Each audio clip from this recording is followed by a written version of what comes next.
আজকে যারা এখানে উপস্থিত সব জ্ঞানী মানুষ, আমি আমার অভিজ্ঞতা শেয়ার করব আপনাদের সাথে এবং দুটা জিনিস আমি বলবো।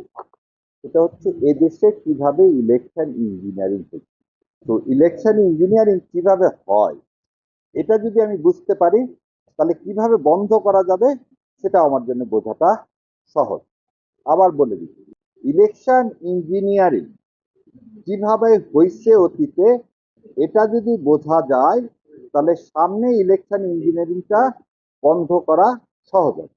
ইলেকশনটা কে করবে এই দায়িত্বভার কনস্টিটিউশন 118 নম্বরে দিয়ে দিল যে একটা নির্বাচন কমিশন থাকবে, সেই নির্বাচন কমিশন সারা দেশে ইলেকশন করবে। এই 118 বলতেছে নির্বাচন কমিশন দায়িত্ব পালনের ক্ষেত্রে স্বাধীন থাকিবেন এবং কেবল এই সংবিধান ও আইনের অধীনে থাকিবেন। সংবিধান শেখ হাসিনার, তাহলে নির্বাচন কমিশনার শেখ হাসিনা হয়ে যাবে এবং হুদারা তাই করছে। 2013 মানে 14 সাল, 18 সাল, 24 সাল, এই সংবিধান বলতেছে তোমাকে নিরপেক্ষ থাকতে হবে। তাহলে প্রথম কথা, তোমাকে অ্যাপয়েন্টমেন্ট প্রসিডিওরটা আগে আমাকে দেখতে হবে যে নির্বাচন কমিশন তাবেদার কি তাবেদার না।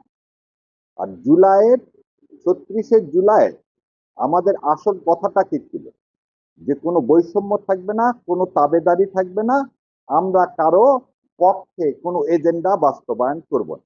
তাহলে ধরে নেন আজকের যে নির্বাচন কমিশন আছে, এই নির্বাচন কমিশন জুলাইয়ের ইচ্ছা, সেই ইচ্ছার প্রতিফলনে নির্বাচন কমিশন, আর নির্বাচন কমিশন ইলেকশন করতে চায়। তাহলে এবার চলেন যে দেখি নির্বাচন কমিশন কিভাবে ইলেকশন করে।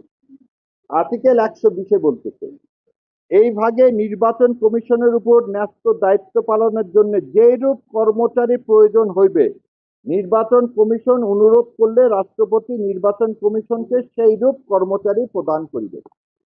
তার মানে আমাদের ইলেকশন কমিশনের কোনো নিজস্ব কোনো কর্মচারী নাই, রিটার্নিং অফিসার তার নাই, প্রিজাইডিং অফিসার তার নাই, পুলিং অফিসার তার নাই। বাংলাদেশে সর্বপ্রথম ইলেকশন ইঞ্জিনিয়ারিং বাংলাদেশের কথা বলতেছে এই কারণে, 70 সালে ইলেকশনটাকে একটা প্যারামিটার দিলাম। সেই 70 সালে ইলেকশনে কি হয়েছে? 70 সালে ইলেকশনে একটা মাত্র পলিটিক্যাল পার্টি ছিল ইস্ট পাকিস্তান, তার মৌলানা ভাসানী এবং অন্যরা ভোট বর্জন করলেন। তখন আওয়ামী লীগ তখন একমাত্র ভোট করলেন। দ্বিতীয় ছিল, তখন 80% অ্যাডমিনিস্ট্রেশনে, লোকাল অ্যাডমিনিস্ট্রেশন ছিল সব বাঙালি। ইপিআর মানে যে আজকের যে বিডিআর এবং পুলিশ ফোর্স, তারা ছিলেন বাংলাদেশ। সেই জন্য কিন্তু 25 তারিখে ইপিআর এবং এই পুলিশ হেডকোয়ার্টারে কিন্তু পাকিস্তান সেনাবাহিনী আক্রমণ করেছিল, কারণ ওখানে ছিল বাঙালি। এবার আসেন ইলেকশন কমিশন বিসিএসসি ছাড়া আর কে কে করে, স্কুল এবং কলেজের টিচাররা। এবার আসেন গত 15 বছর যত ডিসি এসপি নিয়োগ হয়েছে, আওয়ামী লীগের বাইরে কাউকে নিয়োগ দেওয়া হয়েছে? সেই লোকগুলোকে দিয়ে আপনি কি এবারে ইলেকশন করাবেন? যাদেরকে বলা হয় ডাই হার্ড, ওই পরিবারের মধ্যে একটা জামাত ইসলাম থাকলে তাকে নিয়োগ দেওয়া হয়নি। প্রতিটা এমপির আগের ইনকাম কি ছিল জানেন? এমপিও ভুক্ত কলেজে একটা শিক্ষক নিয়োগ করলে 15-20 লক্ষ টাকা নিত। তাহলে স্কুল কলেজের যে শিক্ষক, সে শিক্ষক গুলো কিন্তু গত 15 বছরে নিয়োগকৃত আওয়ামী লীগ। আসেন জুডিশিয়াল সার্ভিস কমিশন, যে ম্যাজিস্ট্রেট, এই জুডিশিয়াল সার্ভিস কমিশনে সভাপতি ছিল জাস্টিস এনায়েতুর রহিম, যে নিজেকে ডিক্লেয়ার করছিল শপথবদ্ধ রাজনীতিবিদ। তার কাছে সব জায়গায় সততা আছে, এক জায়গায় নাই, সেটা হচ্ছে আওয়ামী লীগের ব্যাপার। এবার আসুন অ্যাডমিনিস্ট্রেশন।